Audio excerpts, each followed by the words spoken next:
YouTube, what is up? We are back with another day. We are going to hit some muscle snatches today and some bench press. We're going to stay away from regular snatches because that elbow, almost dropped the mic, that elbow from yesterday, it feels like that UCL's about to fucking explode.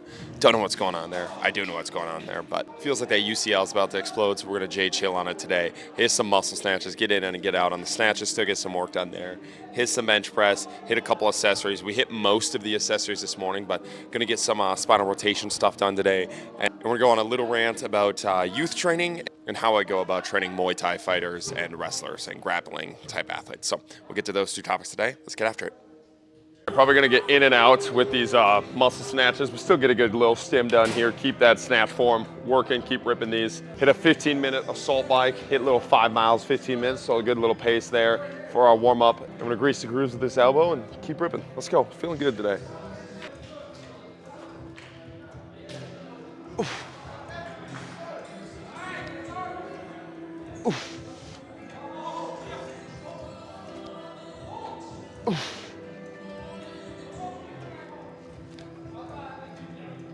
Ooh, get a little drop back there, open up that shoulder just a little bit. These feel nice. Ooh.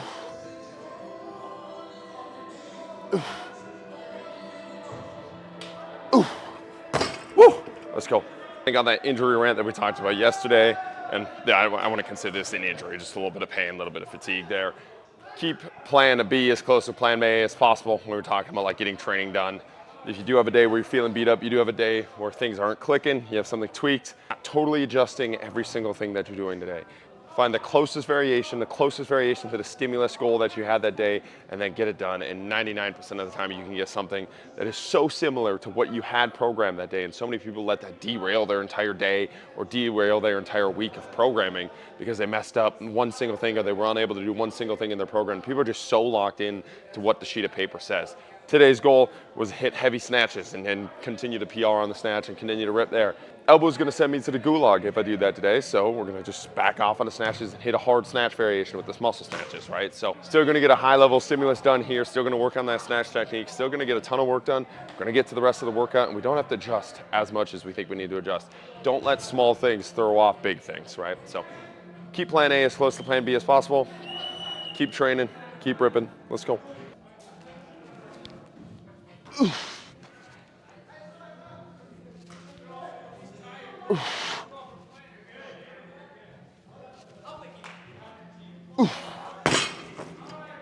In between these, we're hitting some rotational stuff with the water bag and some fingertip plyos, trying to get kind of all of the upper body plyometrics and rotational stuff done with the snatches. So when we get to the bench, we can pair the bench with some rows. Make it nice and quick today. Get a lot of work done. Let's go. Oh, use the legs. Ooh.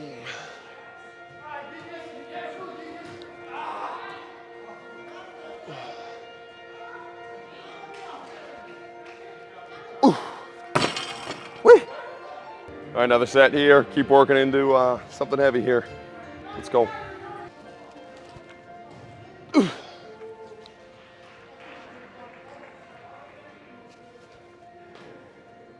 Ooh. Almost lost that, baby. We'll cut that at 2. That's only why my wrist is feeling goofy. Gotta throw some straps on there. Those are feeling pretty good. I've been doing some elbow stretches in between. So I'm just hitting basic stretch here, put this on the bench, hit like a 1-minute iso in between there, and then some shoulder rotations in and out, almost like 100 reps in between each set. Been ripping those. Feeling decent here. It's probably gonna flare up if I go really heavy, but if it's feeling good, it's feeling good. Let's go. Before we hit this next set, I was asked kind of about youth training. How do you train non-athletic youth, right? And basically, how do you take these like non-serious, non-athletic youth and make them serious athletes, right? And it's just something that kind of irks me in the sports performance world, where you as a strength coach are, one, not only not responsible for making these athletes professional, high school, or college athletes. That's not your job as a coach. You don't set that desire. You're not their parents. You don't put those expectations on those athletes. If they come to you with those expectations, you can help them reach goals and you can hold them up to those expectations, but it's not up to you to set those expectations for them. But two, and more importantly here, is you are not able to make a professional athlete. And then this is something that I think the elite training centers and the serious trainers kind of hide under the guise of their elite training and their serious training matters, and it's okay if they burn a couple kids out because the ones that make it through their training become pros, become college athletes, become scholarships. You hear that all the time. We get you scholarships. No, the fuck you don't. You as a trainer are totally unable of controlling that, right? Especially as a youth athlete. The only way to get an athlete to the college level, to the professional level, even to the high school level for a lot of athletes if you're playing at a high level high school, is to have them play the sport consistently over a long period of time and have them bring intent to that training. There's no special methods. There's no serious elite training behind it that's gonna give them the 1% boost that other athlete doesn't get if they don't give those things, right? And I think a lot of serious and elite trainers hide behind this, guys, and it's just a survivorship bias circle jerk. The athletes that were gonna make it, made it anyways, and the athletes that could have made it, you burnt out, right? And then you sit with these athletes that would have made it with any trainer, would have made it with any person that they trained with, and defend the reason that you burnt out these athletes and got these athletes to quit their sport and got these athletes to not be elite is because you had this pool of the survivorship bias of the athletes that were already gonna make it, right? So I just feel like it's almost like a criminal pursuit, that it's almost like this huge scam that we hide behind, that if we just take one step back and look, it's like, okay, if those 5 athletes that you turned into a pro trained with any other trainer that knew that they just were worth their salt at all, would they still be professional athletes? The answer is 99.99% of the time, yes. So then what does matter as a trainer? Like, what does matter in your training setting? It is to get them to show up consistently over a long period of time and be engaged in your training. Because that is the way that you get those athletes that burnt out and quit the sport. That is how you raise their level. That is how you get the professional athletes that were already going to be professional athletes to stay on track, right? So the things you need to focus on if you're really trying to be an elite, serious, professional training center is to get the kids to show up for 4 years in a row every single day, to get them engaged in your training. And 90% of the time that has nothing to do with serious training. It has to do with training that they are engaged with, training that they find is serious. And I think a lot of analytical athletes can get behind the serious A skip, B skip approach because they're super analytical and that's how they become engaged in the workout. And again, I've talked about this in previous YouTube videos. If that's the type of athlete that you're working with, I'm not saying that's a negative. You're not gonna get that athlete, probably go and play spike ball and take that seriously. But the majority of team sport athletes that I work with are not that analytical athlete, yet they have the same level of talent, they have the same level of abilities. And if you just put them in a better environment, they show up every single day and they actually develop those abilities and get into the pool of the professional college athletes, right? So I think as trainers, we need to focus on building environments that get them to show up. We really want to talk about creating a serious training center that produces professional athletes. The way to do that is to get them to show up for 4 years straight, show up for 8 years straight, show up for 10 years straight, get them addicted to their sport, get them addicted to their training. And how you do that, whatever that looks like, does not really matter. No matter how professional the videos on Instagram looks, no matter how cool your logo on your polo looks, it does not really matter. So how do you get unathletic 13-year-olds to be athletes and to take it serious? Meet them where they're at, to take them where they want to go. And if they don't want to go to the athletic route, maybe we stop taking their money. Maybe we stop taking their parents' money. Maybe we stop lying to people about what it actually is. Because there are definitely kids that just have no interest in the sports, and if you just sit down and talk to them about it, they don't want to play, and that's okay too. It's not everybody's cup of tea. That's amazing. Stop taking their money. So let's hit these snatches. Let's go. Oh, use the legs. Here we go. Come on. Oof. I'm gonna hit one more from the ground there because that first one from the ground was sloppy. I keep catching it. I do like a no foot snatch. It actually feels clean, but it's not a muscle snatch, so I gotta fix that. Oof. Woo! Let's go. All right, we're gonna try and tie our muscle snatch PR here, which should be pretty cool on that elbow. And then get to bench press. If it's super easy, we'll add a little weight and hit a PR. Otherwise, we'll tie it, leave on that. Let's go. Jesus Christ, Austin. Oof. Oh, let's add some weight there. Hit a little PR. A little slow off the ground. I think we got more. Let's get it. All right, let's rip a little PR here. Let's get it. Ah, cheated. We got that though. Let's go. Oh, we'll count it. God damn, elbow's gonna explode. Let's get the benching. Let's go. Then a little progression off of last week's single arm fingertips. We're gonna go double here with these plyos. 2 here, we're gonna land flat, come back up on this catch, mostly just focused on catching in that fingertip position. These are actually pretty tough, they light you up. Eventual goal would be able to land in these fingertips, but that's pretty far away, but we'll get there one day. Here we go. Ooh. Ooh.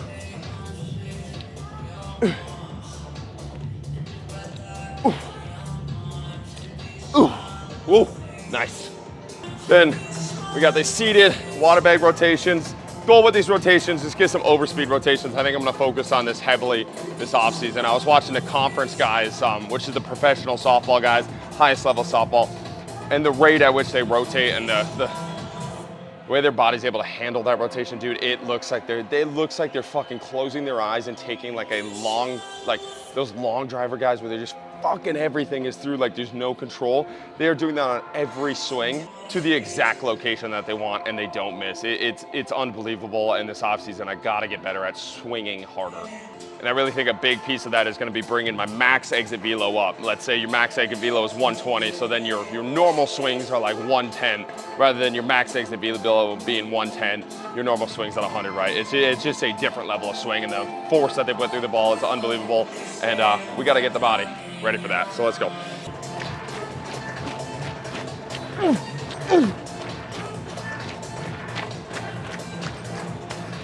Oh. Woo. Let's go. Then with that, we got 7 rep max offset hand bench here. So we're gonna go wide with one hand here, as narrow as possible with the other hand here. Turns it into almost like a single arm bench press, like a supported single arm bench press. These feel really, really spicy. You can do set hands. So today we did set hands to where you have that one arm narrow, one arm wide. And one of the things I really like to do with these is just variation hands. So every set, your hands have to be different. So maybe you do one here, maybe go both wide, maybe go like both middle, just different grips there. Getting a different little strength stimulus in, especially in like our 7 rep max weeks where the goal is just getting a little bit of a hypertrophy stimulus done. So we'll go 7 each side here, ripping, let's go.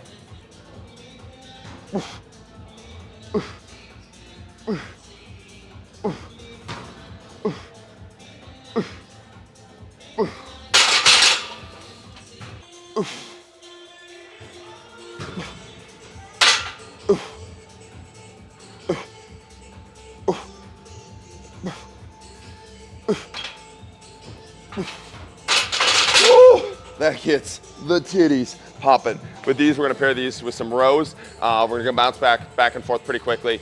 Got most of our other accessories done. We'll probably hit some arms just for the camera before we go, but we got a sauna session in 15 minutes. So bump back and forth here, let's rip.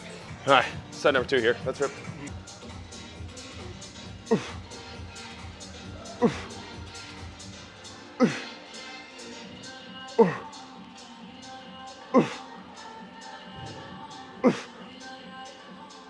Woo! That shit got heavy quick. Woo! Let's go. I'm gonna go a little bit more narrow with this right arm, making more of a balance bench here, just because that elbow got lit up a little bit last set.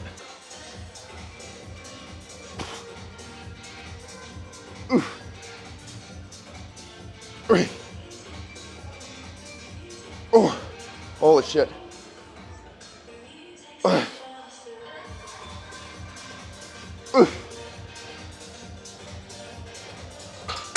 Oh my God, that got heavy as fuck really quickly. Probably one more set there. 2 more sets of the accessories. Keep ripping, let's go. Wow, the titties are on fire.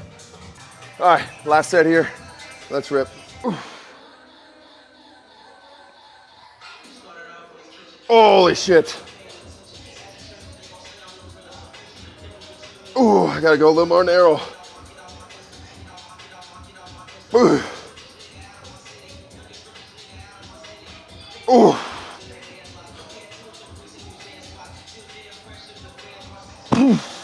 Holy shit.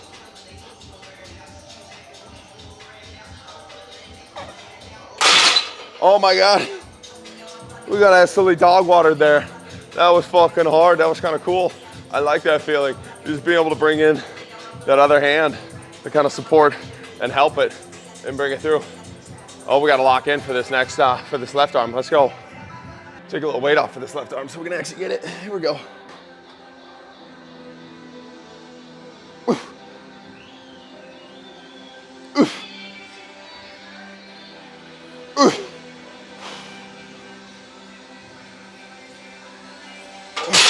Oh my God, cluster, holy fuck. Jeez, that is a freaking good ass variation. The ability to like drive through the single arm rather than both arms at once, that's different, man. That's a pec pocker. That feels good. We got 3 more here. We're gonna lock in, finish strong. Let's go.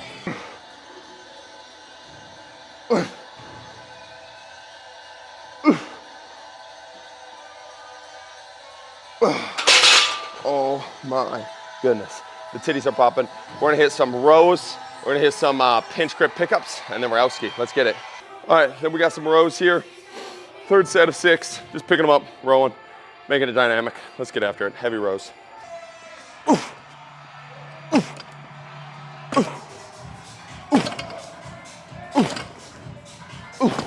Hey, let's go.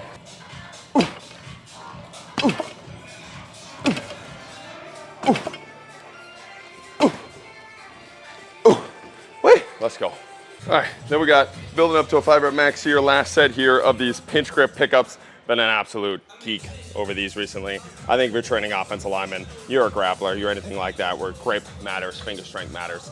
This is an absolute cheat code that not a lot of people are doing, and it's kind of fun to build up. So let's go.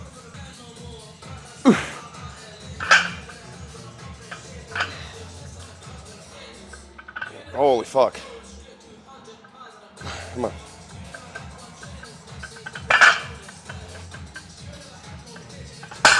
Holy shit. These are fucking hard. Added a little too much. I need some chalk.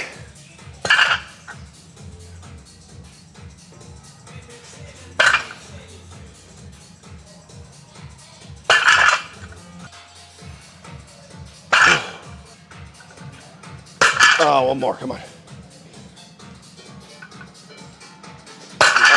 Cheated a little bit. Had a little bit too much weight there. Set before felt too easy. Added 10 pounds, fucking wrecked me. 2 more here.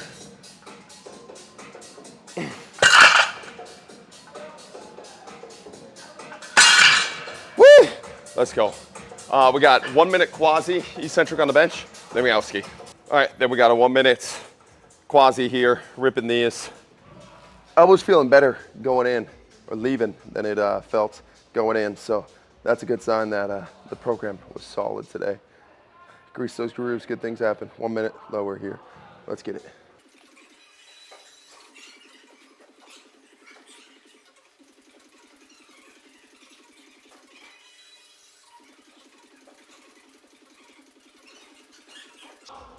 Woo!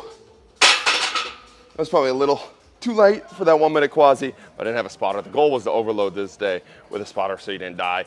So we had athletes kind of really pushing those, but didn't want to die on camera. Didn't know how the elbow was going to feel it. Man, yeah, that elbow is feeling actually pretty solid right now. Got a little blood flow in there. Gonna rip a sauna right now. That'll probably help it too.